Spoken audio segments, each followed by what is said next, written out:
une vidéo où il insulte les policiers. Non mais on voyait bien que dans cette affaire-là, on marche sur la tête et vous mettez à la place des Français. Vous êtes de plus en plus taxés, vous êtes de plus en plus prélevés. Il y a de plus en plus de fonctionnaires dans notre pays, la dépense publique explose et pour autant l'État n'est pas en capacité d'expulser des gens dont on ne veut plus sur notre territoire national. C'est ça qui est aujourd'hui insupportable. Et qui vous nargue. Et qui insulte les forces de l'ordre que les Français apprécient et soutiennent à plus de 80% aujourd'hui. C'est ça le véritable problème. Pourquoi on n'arrive pas à expulser les OQTF, que ce soit à destination de l'Algérie ou d'autres? C'est parce qu'on a un État, aujourd'hui une diplomatie, qui s'est couchée par rapport au pays de départ et qui n'arrive plus à obtenir les fameux laissez-passer consulaires. Aujourd'hui, il y a 40% des OQTF qui sont de fait annulés parce qu'il manque le fameux laissez-passer consulaire. Tout ça parce qu'aujourd'hui, on a appliqué notamment la doctrine de bon sentiment de Jean-Noël Barrot vis-à-vis de l'Algérie qui fait qu'un individu que les Français ne veulent plus, que l'État ne veut plus, puisque l'État prononce une OQTF quand même, n'arrive pas à être expulsé parce qu'on n'arrive pas à obtenir ce fameux laissez-passer consulaire. Franck Tapiro, elle est symbolique, cette pas de la Constitution, ça, a priori. Mathieu Hoc. Non, mais c'est du domaine de la loi. Oui, c'est ça, c'est la loi. On applique la loi et c'est très bien. La loi immigration... On peut la changer, la loi, c'est fait pour ça.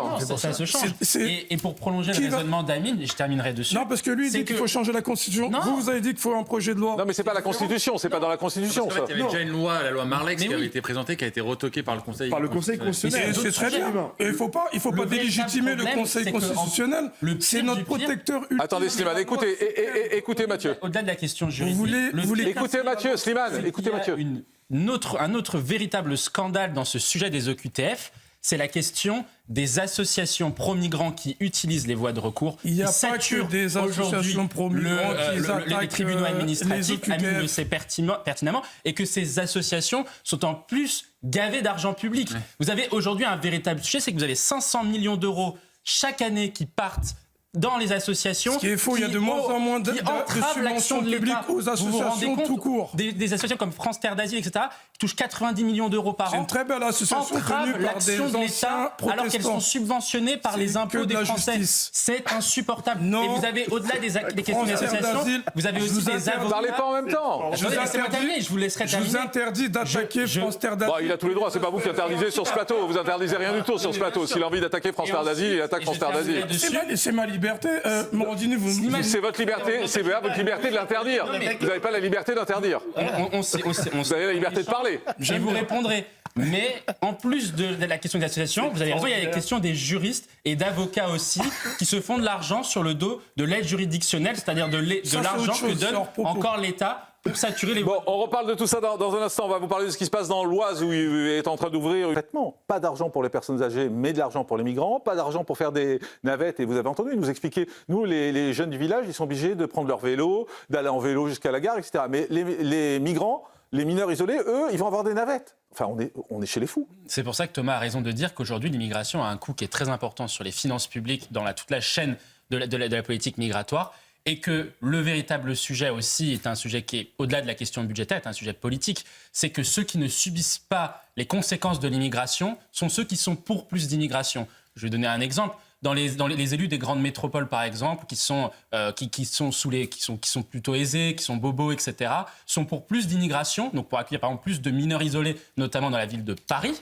Et pour autant, comme après il y a un problème de saturation de tous les réseaux d'accueil à Paris, et bien effectivement l'État répartit l'immigration illégale ou les mineurs isolés sur le reste du territoire national. Et donc vous vous retrouvez avec des régions dans les territoires ruraux où on subit la désertification des services publics, la poste a fermé, l'hôpital ferme ou la maternité ferme. Vous avez aussi un commissariat qui part, un commissariat de gendarmerie qui part, etc.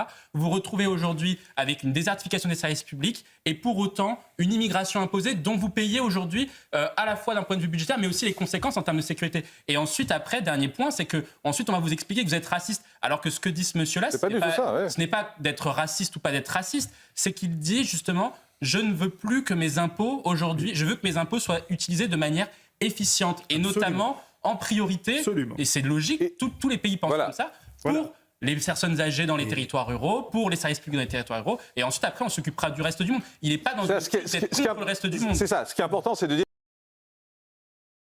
d'arriver. Ouais, c'est pour ça qu'il faut une nouvelle doctrine, notamment sur la question des expulsions. Et c'est pour ça que, il faut regarder, nous on avait sorti un rapport en 2022 dessus sur pourquoi les OQTF ne sont pas exécutés. Il y a 2 gros motifs. Le premier motif, c'est je vous en ai parlé tout à l'heure, c'est la question de l'obtention des laissez-passer consulaires. Et le deuxième, c'est les entraves que l'administration se fait elle-même à cause justement des voies de recours, etc., de la saturation des voies de recours, etc., et donc des juristes et des associations. Donc déjà, si vous libérez et vous déverrouillez ces 2 verrous, alors là, déjà, les OQTF pourront être exécutés. Avec un chiffre qui est marquant, on est à moins de 10% en France structurellement depuis le quinquennat de François Hollande. Les autres pays européens sont à 30%. On peut se dire que 30%, c'est pas suffisant, mais c'est déjà 3 fois plus que ce que nous, on a en France. Donc déjà, il y a un problème qui est franco-français. Avant de parler du droit, etc. Ensuite, après, pour revenir sur Bruno Retailleau, de toute façon, il n'avait pas la main sur le domaine de la loi puisqu'il n'a pas de majorité à l'Assemblée. Donc il a fait ce qu'il a pu sur la question du domaine réglementaire. On en voit quand même quelques premiers effets.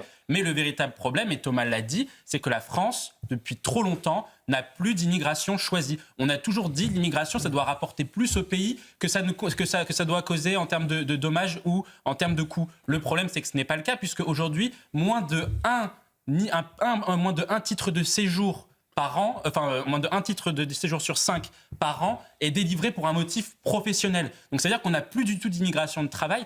80% des gens ont un titre de séjour en France pour ne pas qui n'est pas lié à un travail. C'est soit pour étudier, soit pour le motif familial, soit pour l'asile. C'est un véritable problème parce que ce sont à chaque fois des gens qui vont contribuer, qui vont plus coûter à l'État qu'ils ne vont rapporter. Véritable problème. Tanguy Hamon. Oui, je précise juste qu'en... Et je suis tout à fait d'accord avec ce que vous venez de dire, et notamment, il faut rajouter un point sur le contexte, c'est justement cette question de la culture d'impunité. Ouais. Vous savez, aujourd'hui, depuis le 7 octobre, il y a eu plus de 3000 actes antisémites en France. Savez-vous combien d'enquêtes de la justice ont été ouvertes pour des actes antisémites? Il n'y en a eu que 260, selon un article de vos confrères de La Croix. Donc, c'est-à-dire que dans moins de 10% des cas, l'antisémitisme n'est même pas traqué au niveau des tribunaux judiciaires. C'est un véritable problème. On le sait parce que parfois c'est compliqué d'identifier des gens qui ont tagué, etc.